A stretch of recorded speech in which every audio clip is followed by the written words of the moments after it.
Hello and welcome. The producers of Most Haunted have listened very carefully to exactly what you want.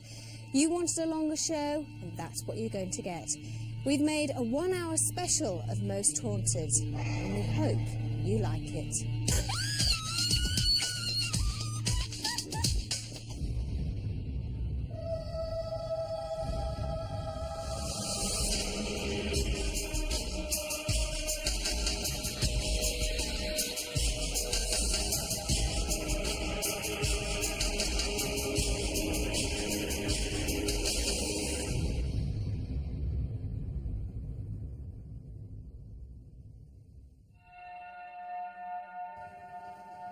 Hello and welcome to a 1-hour special of Most Haunted. We've come to Levens Hall in Cumbria, which has been continuously occupied for 700 years. Stories of curses, ghosts and hauntings are abundant here. The present occupants have reported strange noises and ghostly apparitions, and by spending 24 hours here, we hope to find out who or what is causing these unnatural disturbances.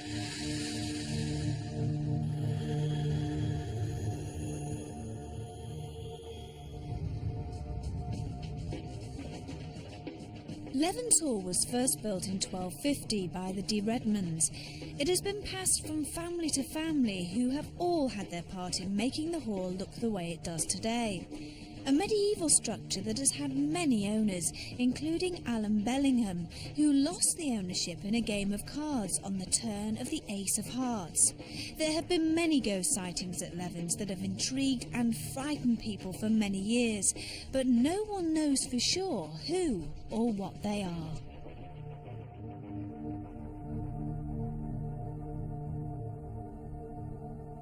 Spending the night with me are the Most Haunted crew. Some old faces and new ones will be hoping to come across anything paranormal.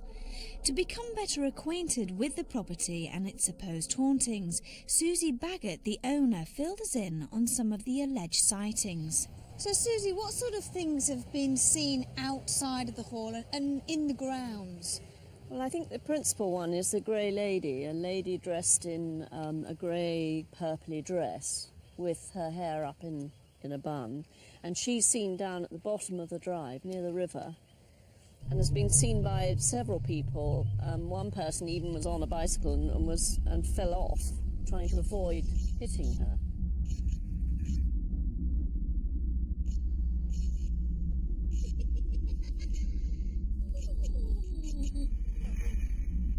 There's also a little black dog which has been seen with me and with my mother-in-law and is also seen in the house sometimes. In the topiary garden itself, some people looking for ghosts one night did say they felt the presence of a little girl within this area. Right. What about the curse? I think that could be tied up with a grey lady, although it's said to be a gypsy lady who came to the front door of the house begging for food. She was turned away and sent round the back. But as she lay dying, she cursed the house, saying that no male heir would inherit until the River Kent ceased to flow and a white fawn, a baby deer, was born in the park. And did that happen? And it went for several generations through the female line. From that point until my husband's great-uncle was born and the River Kent froze, so ceased to flow, and a little white deer was born in the park and we got its ears pressed in the scrapbook.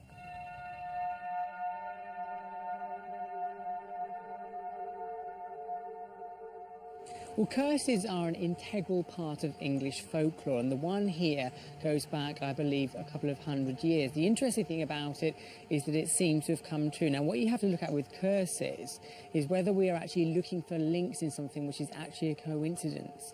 I believe that two aspects of the curse are the river has frozen over and a white fawn has been born on occasions when a son or an heir of the family has been born into the family that own the hall.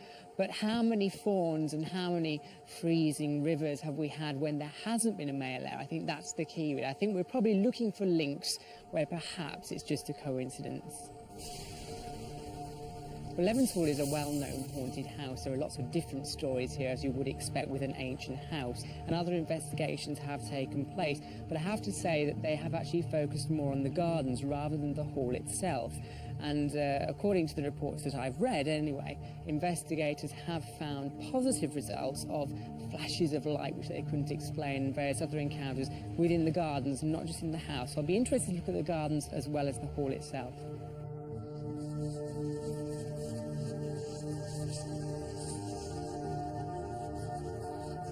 These topiary gardens at Levens Hall are incredibly famous, and thousands of people come to visit them each year. But what they probably don't realise is, on the odd occasion, some people have seen the ghost of a little girl playing amongst the trees.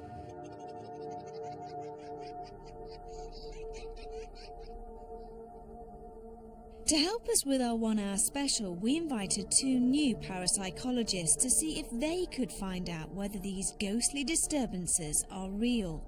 With so many rooms and large gardens, we needed all the help we could get.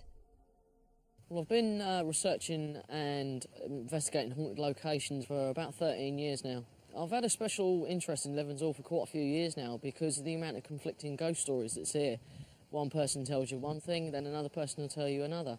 And it's interesting to come here and try and piece all the information together to see if we can come up with some conclusive proof of what is actually going on. I've been interested in parapsychology since I was 15. I believe in something, but whether I'd call it a ghost, I'm not sure, because I'm not really sure what other people mean by the word ghost. But I do believe that there is something which we haven't yet been able to explain, which is what most people would call a ghost. Well, one of the things that mainly interests me about Levens Hall is obviously the place is very old. I mean, it dates back 400 or 500 years. And most of the ghost sightings and apparition sightings have been of Victorian-era people, all in Victorian clothing.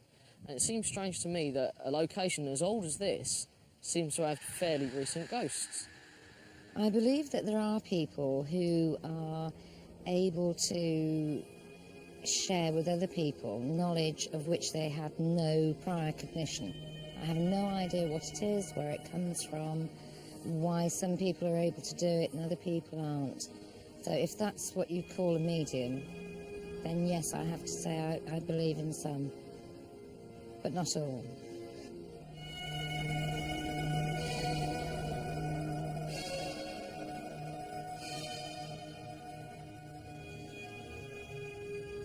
Derek Akora, our spiritless medium, had been left in the dark with regards to the location. With only the driver of the car knowing of its whereabouts, would Derek be able to make any contact with the ghosts that have been seen here on many occasions?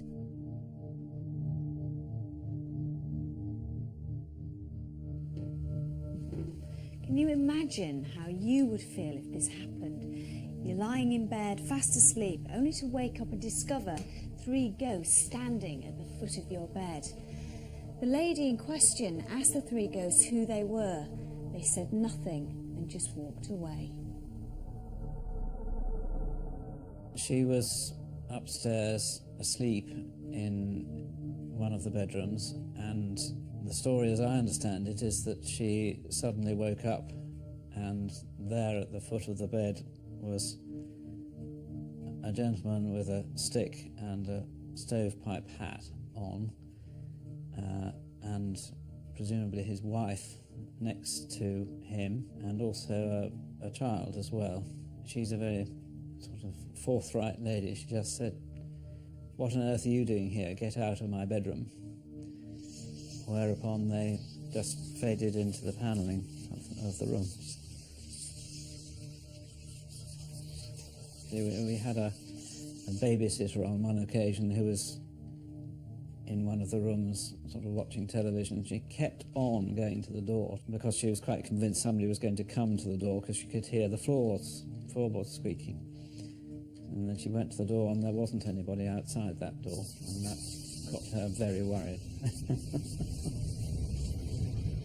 I didn't believe in ghosts until recently, and I think then about 6 months ago something very strange happened to me. It must have been about 3 o'clock in the morning, and I woke up I opened my door, walked out. I just saw this figure. A very tall figure walking towards me. It just kept on walking, kept on walking. I just sort of sat down, thought about it, and I just don't remember going to sleep, I don't think. Just...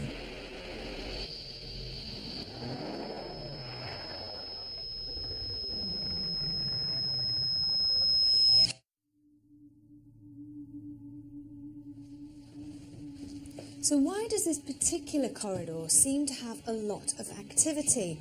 Well, there's creaking floorboards, only to discover that there's nobody here. And what about the dark, ghostly shape at the end that Richard saw? Are they connected? Well, hopefully, we'll find out later.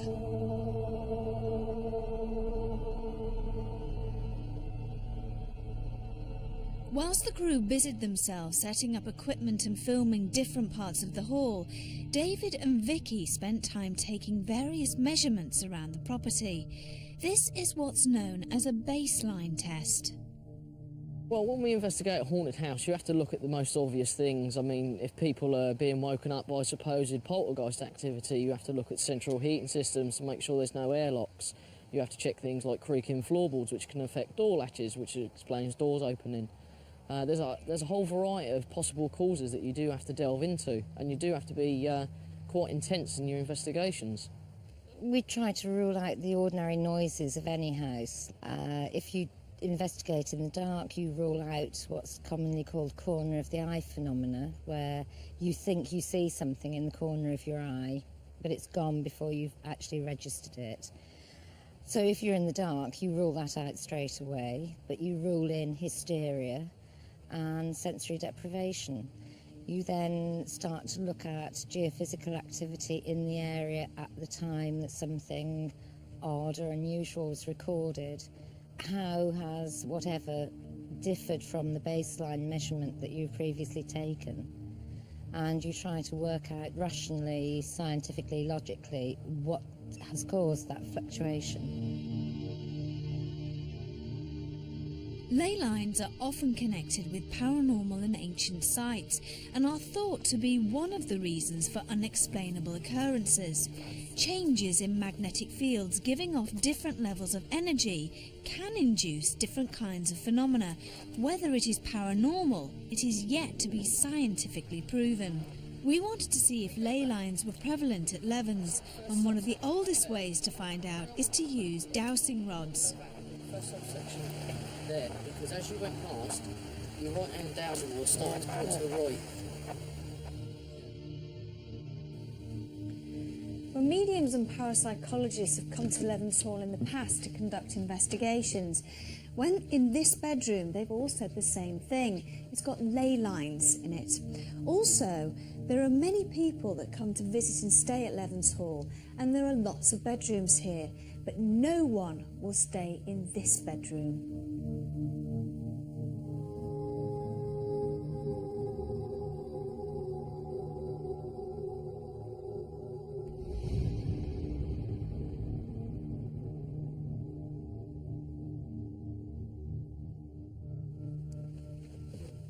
Residents and visitors have experienced some strange activity in this room, the Great Hall. Now, we're actually going to be using this as our control room.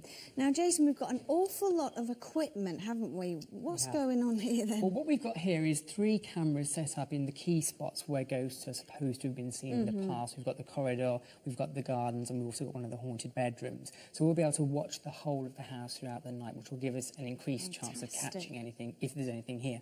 Not only that, we've also got mobile radios to keep everyone in contact with each other, which should help us. In case anybody gets frightened. Yeah. Okay. Now then, Vicky, David, what on earth is that? This is a fantastic bit of equipment we've brought in specially for the 1 hour special Most Haunted, and it comprises of 2 cameras all in one. We've got a black and white CCTV camera and a thermal imaging camera. You may have seen the rescue services using these on telly. Basically what this will do, we'll set this up in a haunted location, or supposed haunted location, and it will detect hot spots and cold spots. And one of the main bonuses with this piece of equipment is it's got a built-in thermometer. If I point the camera at yourself, You'll see down here on the monitor, you'll see like your face, your head, your hands, all showing up as hot. And it will also give an instant Celsius temperature reading. Oh, how hot am I? You're 31 Celsius at the moment. But we will use this in conjunction with static thermometers, so that if a temperature fluctuation is recorded and we feel that there is a cold area in the room, or the room has suddenly become very cold, we can isolate the cold spot and then see if there's any movement within the cold spot, or if it moves around the room, or if in fact the whole room is just cold. During the baseline test, Vicky and David were taking photographs on a digital camera. What showed up were these strange circular lights. We were all excited with this evidence so early on in our investigation. We had caught something very similar at Chillingham Castle in Northumberland, and after film experts had looked at all of these photographs, they cannot explain what they are. Some experts in the paranormal field would say that they are orbs, a term used to describe small lights that only seem to occur in alleged haunted locations, and are thought to be one of the first stages of a ghost manifestation.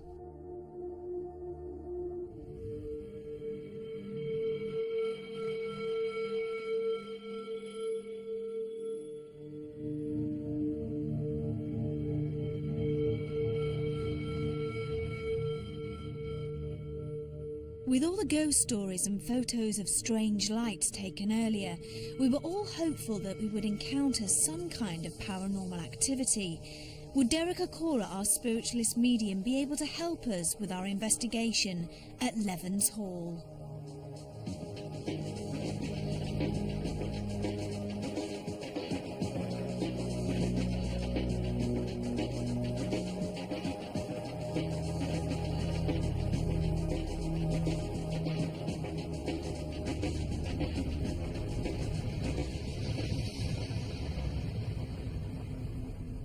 We were all very keen for Derek to get started, and with all the conflicting ghost sightings, everyone, even the owners of Levens Hall, wanted to find out once and for all who were the alleged ghosts that haunt this 13th century manor house. With the crew walking around with Derek, we left Vicky watching the monitors to see if anything happened in any of the other rooms. We were ready to start our investigation. I'm very aware, I've become aware of an energy of a lady, and this lady I feel is so conversant of movement throughout this house that she's certainly not part of residual energy. She is active, I feel, quite strongly. It's as if she's taken me in thought into the care, very caring soul. I get Countess. Countess. I can hear a voice now, that's good.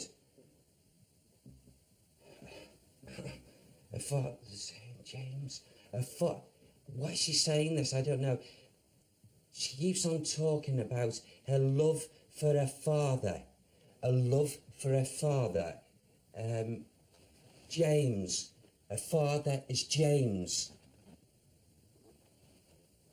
Colonel James.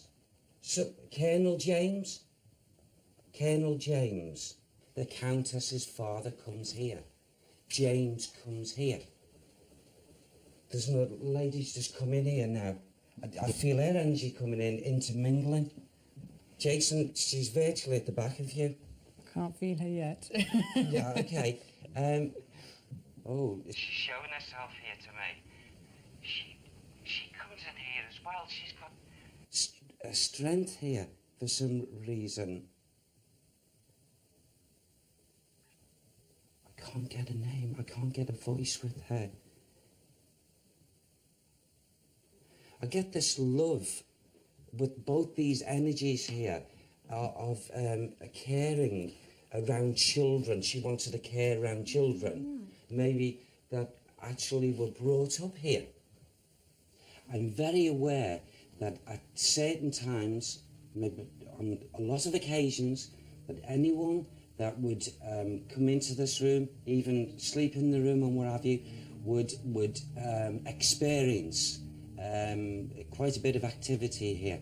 A person could be asleep and would wake up and would spot something, either spirit light, movement, and I'd say at times that this particular room could be quite active. The only surviving daughter of Colonel James Graham was Countess Catherine of Suffolk and Berkshire.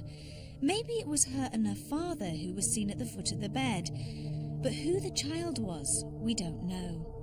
In another bedroom, Derek seemed to still be in contact with the same woman. Again, I've got an attachment with Countess and a real, the presence of the energies of a lady. She's in and out of this bedroom. Mm-hmm. In and out. I also get, I don't know what this link is, I want to say Howard. A connection with Howard. I feel something, not first name, but the name Howard. So, right, okay. Howard. Right. Sorry about that. I'm also getting right now here, that's come around my right side, there's a scurrying little black dog. Can you see it? Yes, there he goes. Okay. Where? He's here.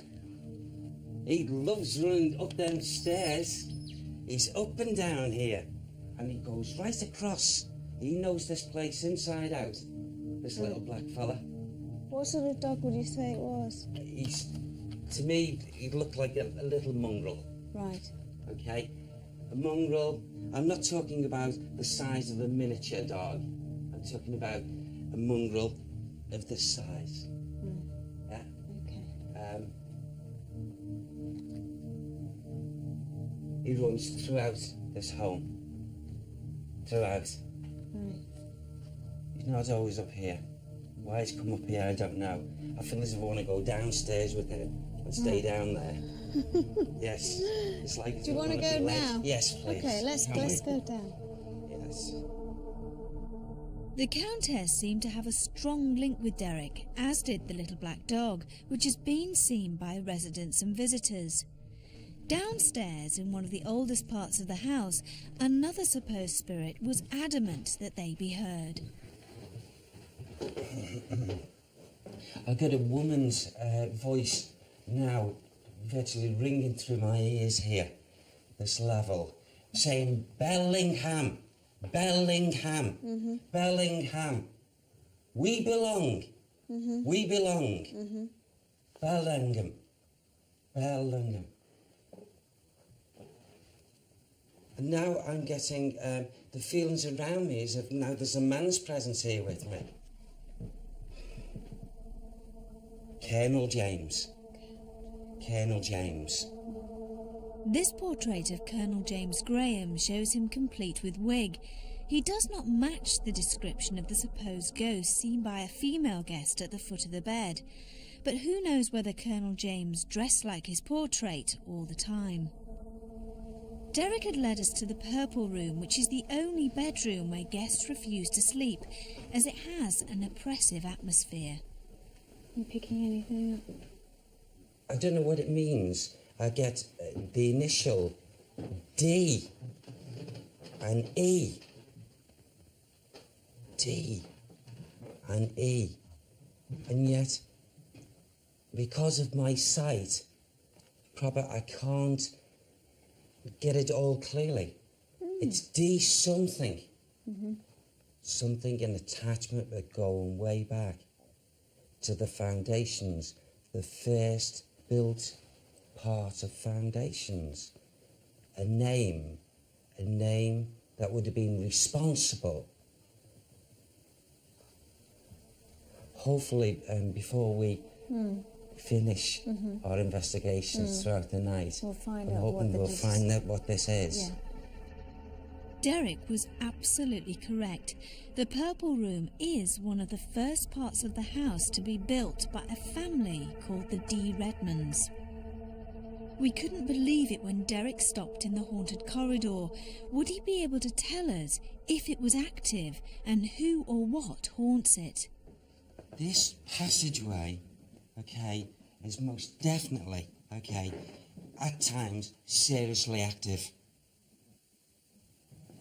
Why? And this is coming to me mentally, okay? Those impressions, as if I'm getting a lot toing and froing of more than one energy. It's up and down the passageway, and they're crossing each other. Or Who they're is it? passing each other. Who are they then?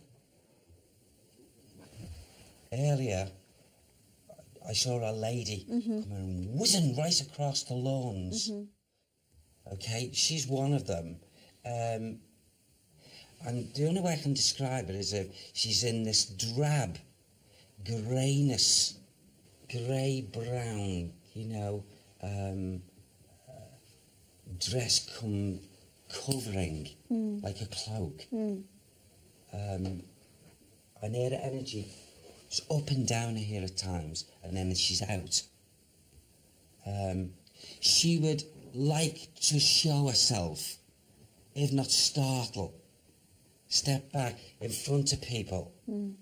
And I just get the feelings of, she goes way back. Right. Way back. Do you have a name for her? Again, the initial D and E in again. So it's the same as before? Yes, the D, E. And I feel she would be linked to that name. Right. I hope I can establish what Yeah. the other section is, yeah. wherever we go. But she's established to that. It's the 13th? 1300 something. Established with this lady. And those initials? Yes. Okay. 1300 and something. Right. Earlier on in our investigation, David Scanlon, our parapsychologist, had hoped to encounter paranormal activity that related to Levens Hall's older history. Derek seemed to be taking us in that direction. Was he connecting the Grey Lady to the 13th century and first owners, the D. Redmonds? We went into the garden to where the Grey Lady had been seen by unsuspecting visitors and residents. This is the same lady. Right. The same lady who I talked about the energy in the passageway. Oh. I go way back in time with her. She's been around a long time.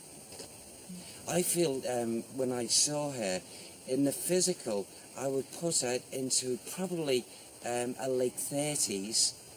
If she touched 40, she was the lady of D. Redman. D. Redman. D.E. D. Redman.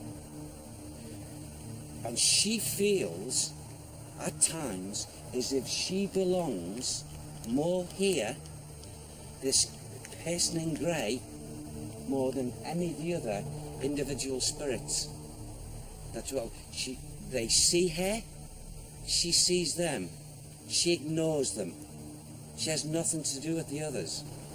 There was a tower. She goes to the tower. Would you like to have a little walk round to the topiary garden around there, where you'd be able to see the tower? Yes, please. I'd like to do that if you can.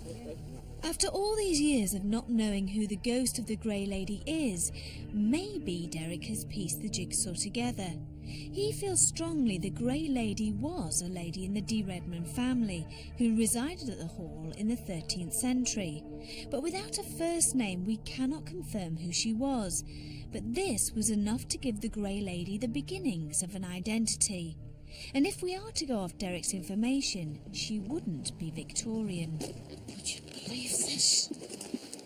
It's covered this area. What's covered this area? Someone put a curse here.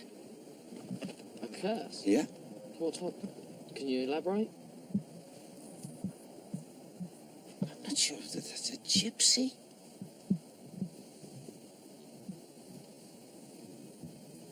Well, what do you think a gypsy would be?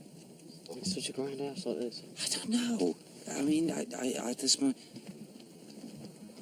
The case was real. The case was real. And it was lifted. It was lifted. But something had to be done for the case to be lifted. And all would be well. Something was born. Something was born that had to be born. That's an animal. It's not a child. Can you confirm an animal? Is that what that is? He's just shown me a mental picture of a fawn. A fawn. A fawn, right. What had to be so special about this fawn? I mean, there's hundreds of fawns around. Its colour. Its colour. Something, it's the colour of the fawn was different.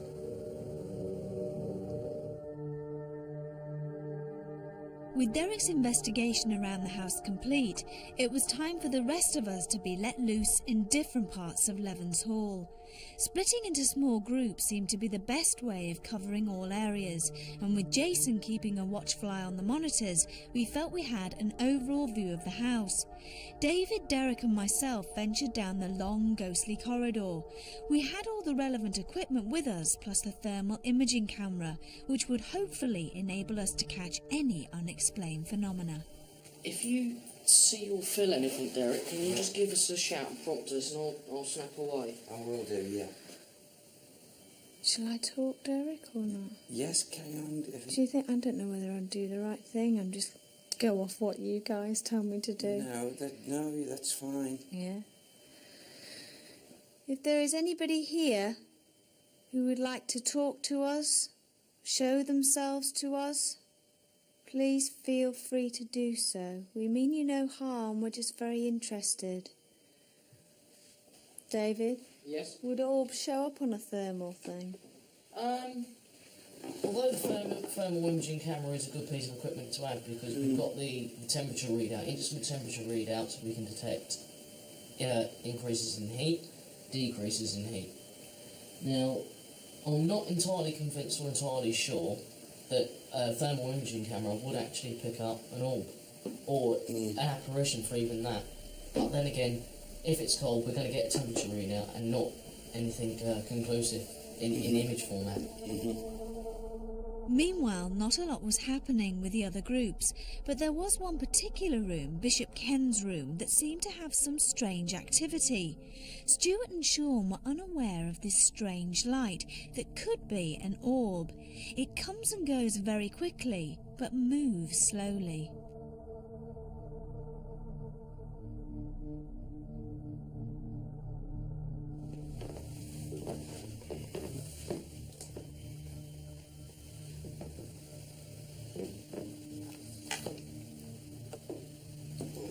Yeah, okay. Someone's just tugged on the bottom of my jacket on the left side. Just tugged here. You did? Yeah. I've checked beyond there, there's no electrics. Run it along again, run it along. Further out in the middle of the floor you were. Oh, that's interesting because it was there and now it's gone. Yeah. Well, obviously the EMF meter's just gone off, detecting something around the doorway. Quick scan of the area shows no apparent electrical cables or none that's emitting that type of signature again.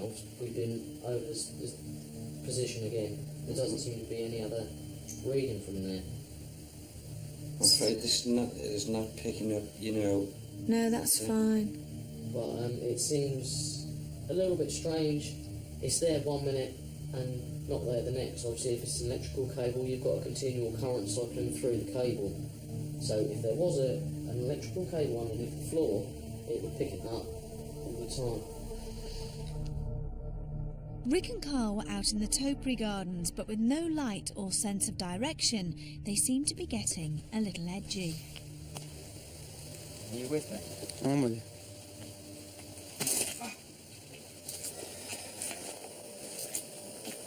Alright, where have we get? Right. Some of these trees, you see them in the distance and they look like people. You're right. What's that? Now, we both just heard something up this side. Stay here. Yeah, I'm not... No, I'm going to go up there. That was that same noise again, but it was here. Did you hear that then? Yeah, just this side of it. Right, should we head on in now? We're not saying anything. Can you hear that?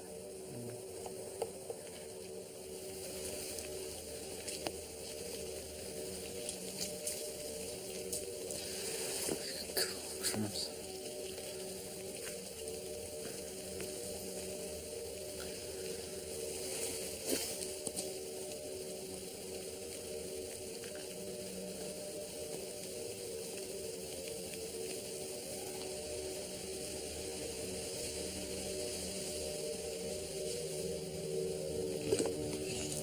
Was that you?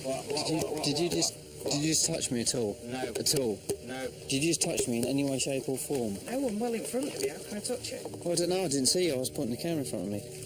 Something definitely just prodded me in the back. These are too loose. It's not... It was... It's starting to freak me out here now, Carl. No, it was a definite prod. It wasn't a forceful push. It was just a... Right. Should we head in? Let's head in. Okay, we've got two different EMF meters here. Okay, we've got one with a probe. Yeah. Set to the high sensitivity, and we've got your ordinary Gauss meter. Okay. Mm-hmm. Again, this is sensitive, right? If we get the Gauss meter, we're getting a reading. Yeah. Very, very slight. Very, very slight indeed. Mm.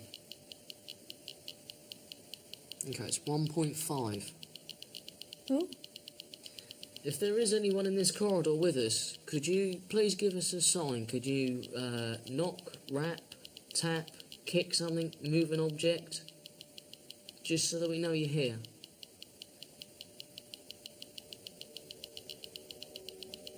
Pulse rate's increasing. It is. Come on, love. Make it go up.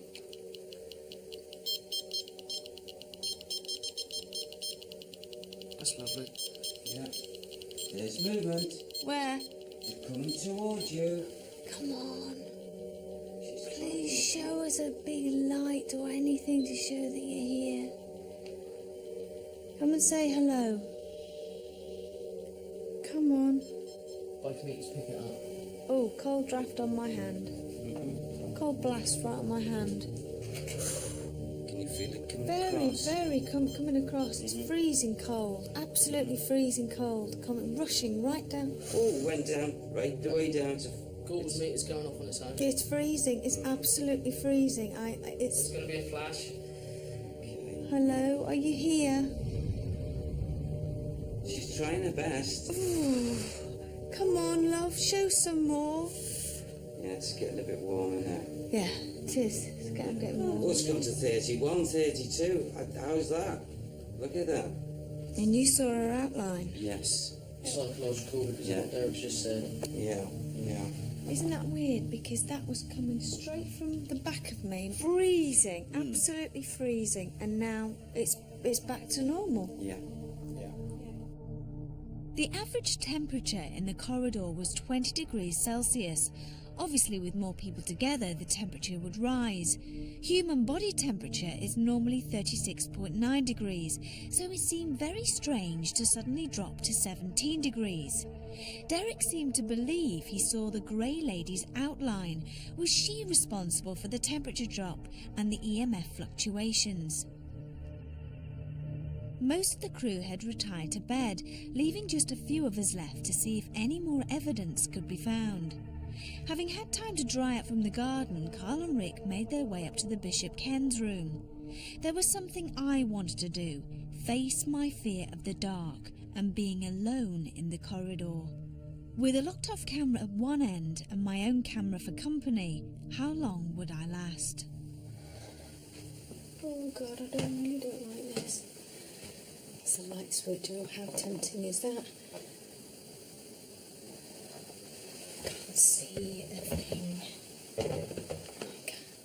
I'm not going to look behind me. If I get to the end, I'll put my torch on.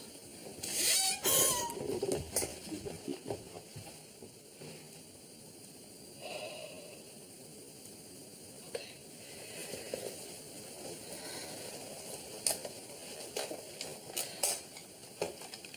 Dave, can you hear me? The door's just opened on its own. It's probably just a draft. Go down and have a look. I don't want to go in there. Please don't make me go in there. Don't worry, just go down and have a look. I'm watching.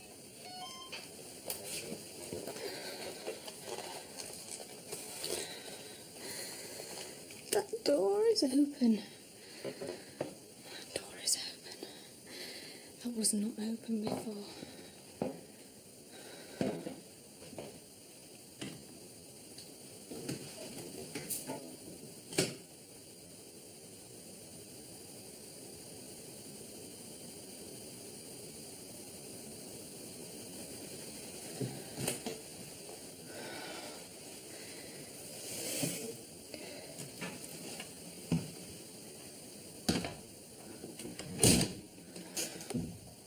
Maybe it was the wind.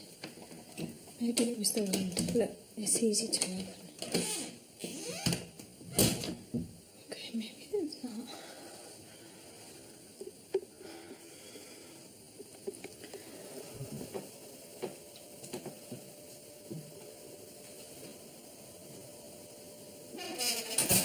If there is such a thing as a ghost, I want to catch the full manifestation of a ghost, or absolute proof if there is.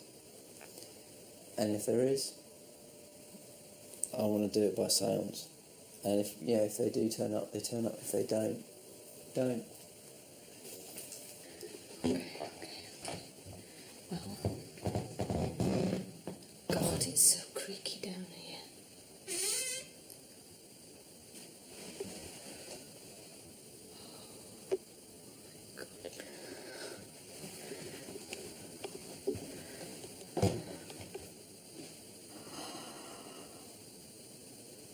Holy shit.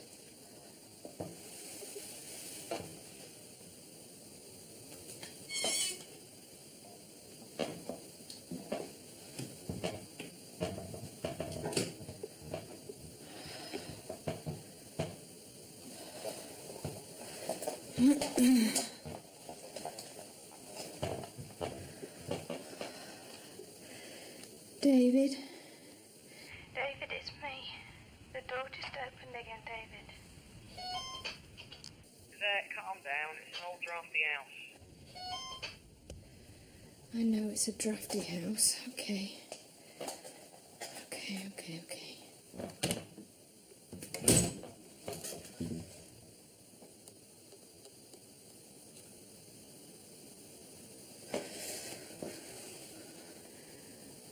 If I sit at the top here, I'm going to sit up here for a good 5 minutes is all I can last. I can't do any more. I think I have been very, very brave. If I sit up here,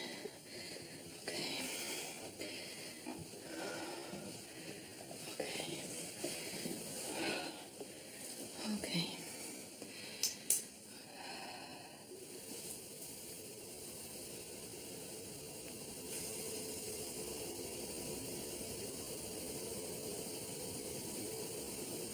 Try to clear your mind.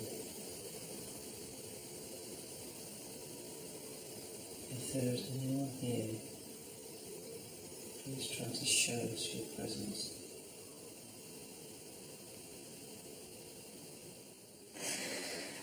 Why am I doing this?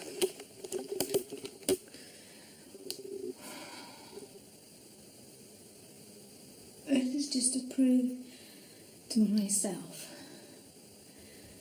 that I can do this. I've spent 16 programmes being scared, and it's only my fear. But I've always been nervous of the dark as a child. And I think slowly I am getting braver. Please try to let us know that you're here. If you need an energy, use our energy to manifest. Either by showing us yourself in a mist form, or an orb,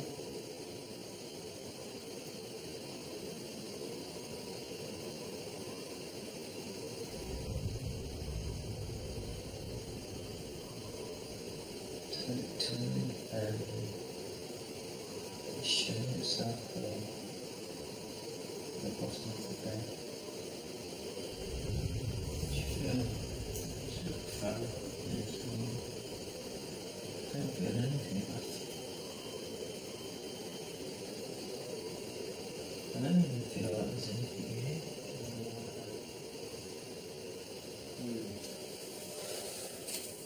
There's got to be an explanation why that door opened.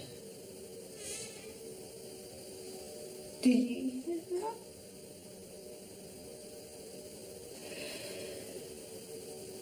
What the hell?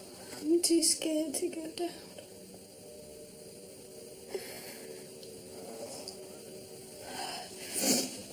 Okay.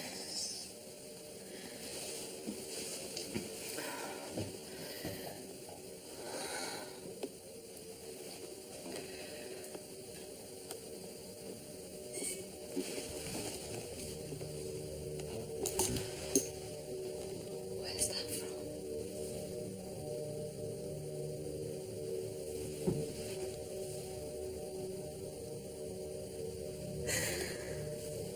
Oh, shit. Is it the same room? It's the same room.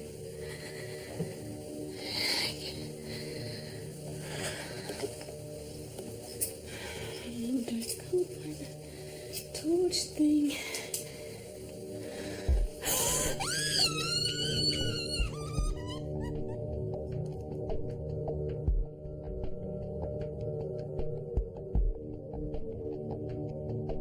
With David always looking for a rational explanation, he was convinced that drafts and old floorboards had made the door move on its own.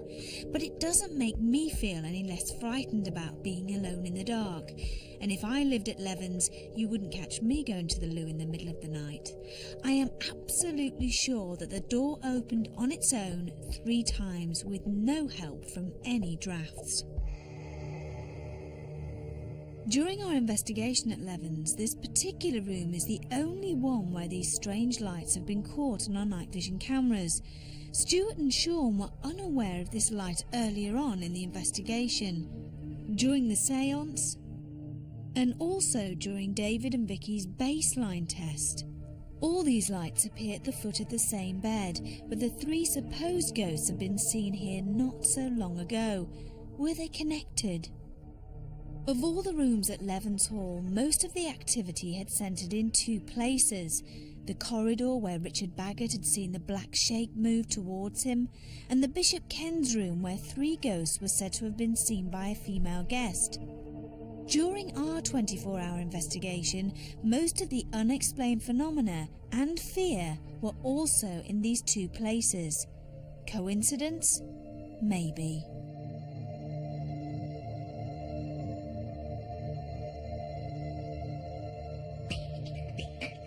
Overall, I was quite happy for the section of the mediumship of what was picked up or what was given to me.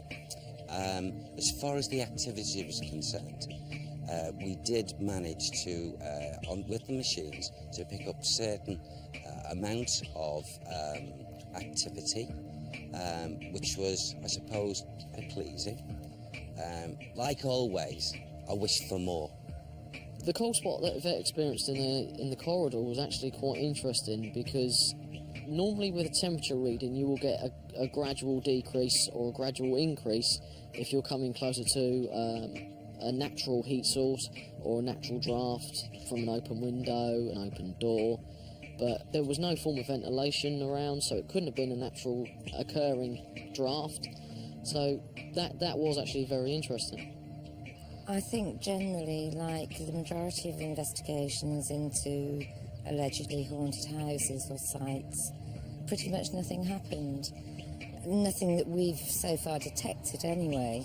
When we look at the film footage and the sound footage more closely, then maybe. Well, it makes absolute sense, of course, to split people up when we have a large group of people so we can watch more different areas. I think each experience that people had was probably down to the type of people that were in that particular group. For example, I didn't have any experience either sat in the hall or moving around in the gardens. It seemed to me to be much more person-based rather than location-based. The orbs that we both photographed with digital stills camera and on DV cameras as well last night, they do look pretty good, but obviously we have to scrutinise these in a lot more detail. We have to blow them up, we have to enlarge them, we really do have to look at them before we can say, yes, they're orbs. We have to eliminate moths, dust, moisture, various other natural phenomena which can look like orbs in low-level lighting conditions. After our filming at Levens Hall, we had a chance to examine the light anomalies caught during our investigation, and we can confirm they are not dust, moths or moisture, but orbs, also known as spirit lights. They are thought to be one of the first stages of a ghost manifestation. Well, our 1 hour special at Levens Hall has come to an end. We did have a few strange occurrences, also some strange lights on camera. Well, are there such things as ghosts? We'll keep on trying to find out. Until the next time, sleep tight.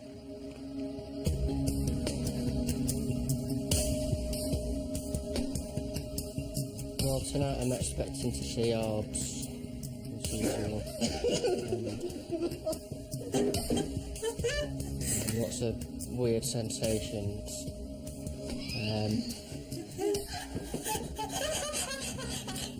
Well, I'm expecting to see lots of strange... What was that I said before? Hey ho! Hey hi!